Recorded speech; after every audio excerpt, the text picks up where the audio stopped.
It's been a while. So, Merry Meet Witchlings, welcome back to the channel. It's the Twisted Witch, Midnight Moon Song here, and today I'm going to be talking to you guys about wealth. Now, when people typically think of wealth, they think of money. But, in fact, there are actually 4 types of wealth. And it's important when you are working with that in your craft to be distinct with that wealth. Because just to kind of pronounce wealth in general, well, that's an okay thing to do. If you are reaching for a certain type over another, just proclaiming wealth in its general distinction won't always get the job done. So you need to work in that very distinct, pinpointed manner. So the first type of wealth we'll talk about is the most commonly known, monetary wealth. Monetary wealth is simply being financially stable, not being overly rich or anything like that. It's being stable. It's having enough that you need. Being rich can definitely, obviously, is wealthy, but people always mistake for wealth as being something in major abundance. But that's the key word right there, abundance. There's a difference between wealth and abundance, which is why typically when you hear people call on them, you hear people calling wealth and abundance together. That's why. Wealth is one thing, abundance is another. Abundance is going above and beyond. Sorry, my stool slipped out from underneath me when I have my foot resting on. But yeah, abundance is going above and beyond. It's getting more. Whereas just wealth is getting what you need. That's the biggest difference that people don't always seem to realize. So, the second type would be social wealth. Now, social wealth is the connections you have with your friends, your family, your relationships, essentially. And social wealth is the amount of connections and the deep connections. I messed that up. It's not the amount of connections, it's the deepness of those that you do have. Because abundance in social wealth would be the amount of connections. And this goes beyond simply people in the physical realm. This also does touch on things like deity, spirits, ancestors. That plays just as much a role as social wealth as any one of your living family members or friends. So the fourth type of wealth, I'm already, the third type of wealth is time wealth. And this particular wealth is not having enough time to do everything, but more spending the time you do have in a wise manner. Being able to correlate your time and separate it out as evenly as you can so that you can work with what is given to you. Because time is one of those tricky things that you can't get back. You can always get more money. You can always get more friends.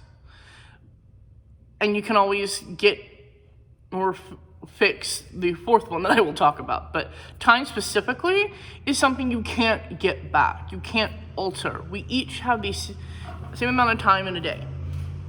I don't care how much magic you do, how many corners you call, you will always have the same amount of time in the day as everyone else does. Now, we all have our own, limits here in life. And that means that we really have to make the best of what we got.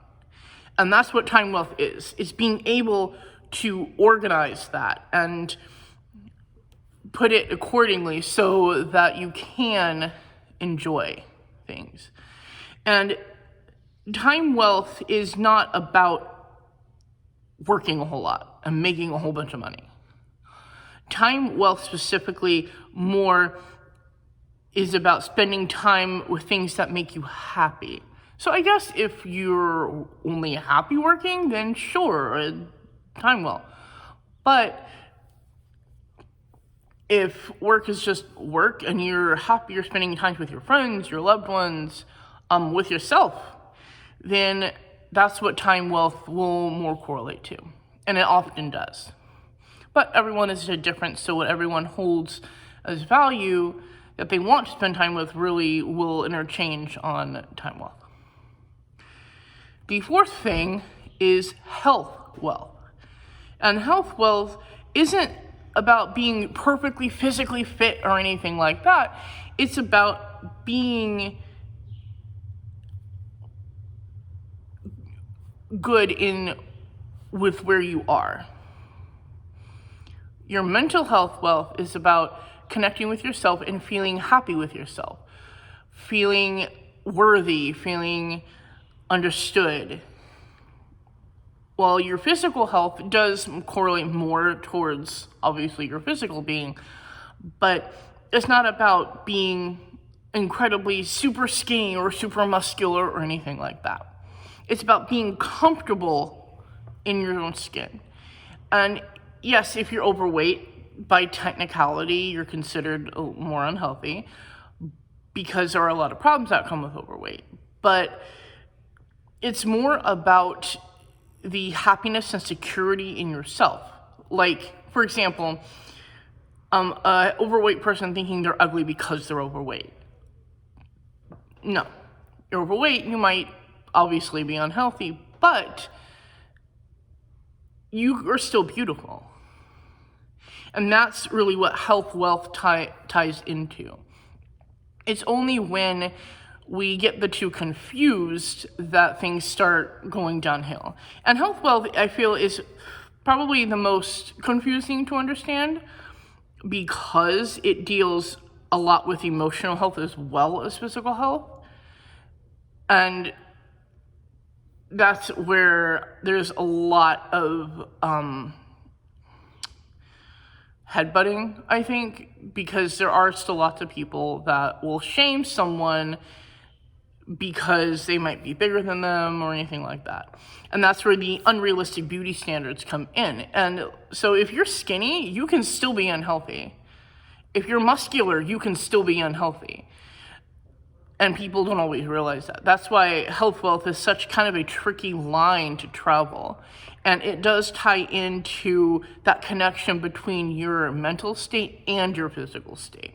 Not just one or the other. You have to find that balance between them. And it's probably one of the harder ones to really work with. Now, each of these wealths can definitely balance out one another. And depending on who you are, you might see one as more important than the other. Personally, I think time wealth is more important. And I think that's the type of wealth that's better pursued. Because, like I said, we can have more money. We can have more friends. And we can always fix our health. Well, not always, but most of the time we can do things that allot us a better health and lifestyle. But like I said, not always. Sometimes there are exceptions, obviously. That's why I said health wealth is a lot trickier. But time wealth, time is one of those things that you just can't get back once it's gone. So it's very important to find a good balance between those. To be able to live comfortably so that you can have that time to spend. And if you have that time, then that means you also will have an increase in your social wealth and in your health wealth. Each of these types of wealth balance each other out. I do believe focusing on time is the key, personally, but I do also believe that you do need all four types of wealth in your life to be happy. And I know some people might be like, money can't bring happiness. Unfortunately, it can, and that's a piece of misinformation. Do I think money needs to be the center of your happiness? No. And there's loads and loads and loads of things that money can't buy. But there are things money can. For instance, food, stability, a house. And if you have children, money is what pays for their doctor. Money can pay for schooling. Money can pay for things. Unfortunately, money is something you need in this world. It's sad, but true. Money is one of the things that help move our society. It's a big, important, integral part. Why would there be so many money spells circulating around out there if that wasn't true? Money is a big part of our society. That's what we built for ourselves. So money is important. It's not the most important thing. I do feel like the love of your family and your friends and stuff like that are very important. But money too is also very important. And it's foolish to go through your life and kind of think otherwise. Well, that's about it.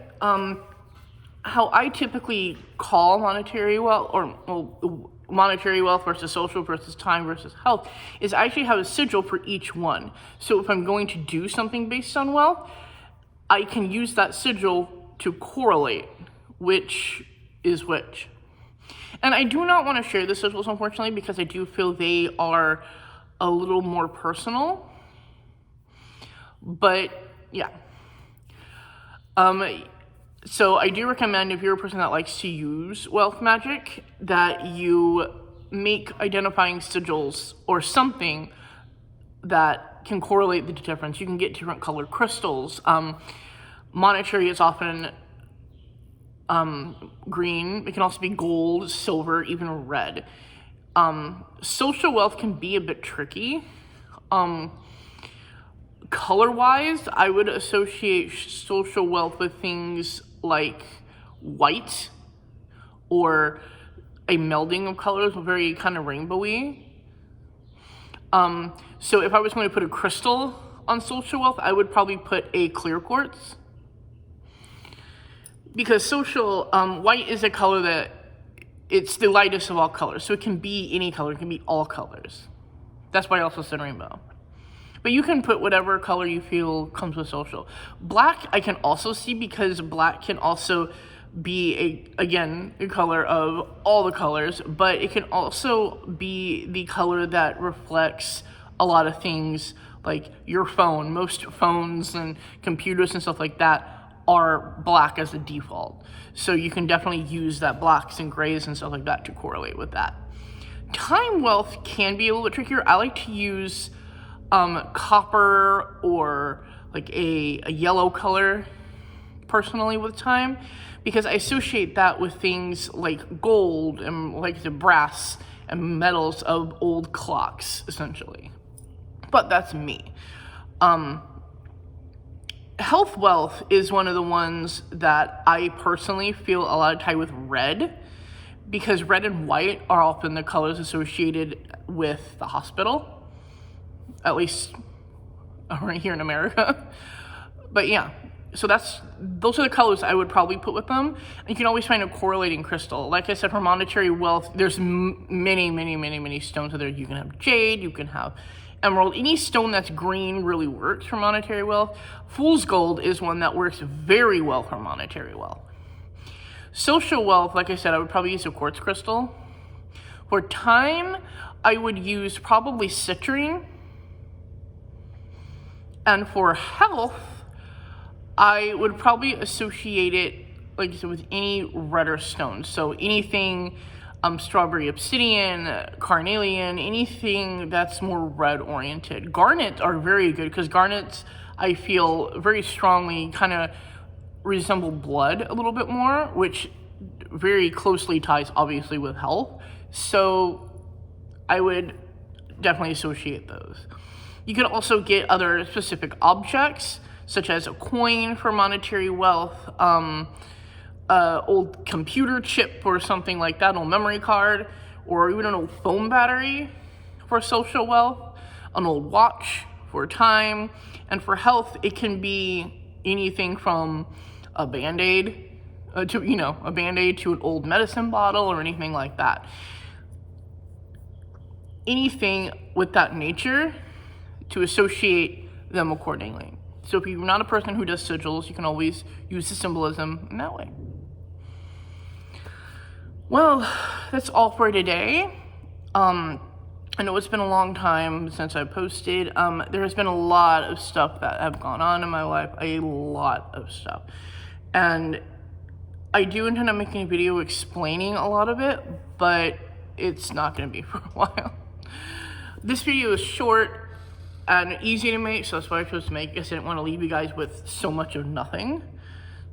So yeah, well, I hope you all are healthy. I hope everyone's staying good and abundant in all your wealth. If you like this video, comment, subscribe, like it, ring that notification bell for more, and I'll see y'all next time. Blessed be.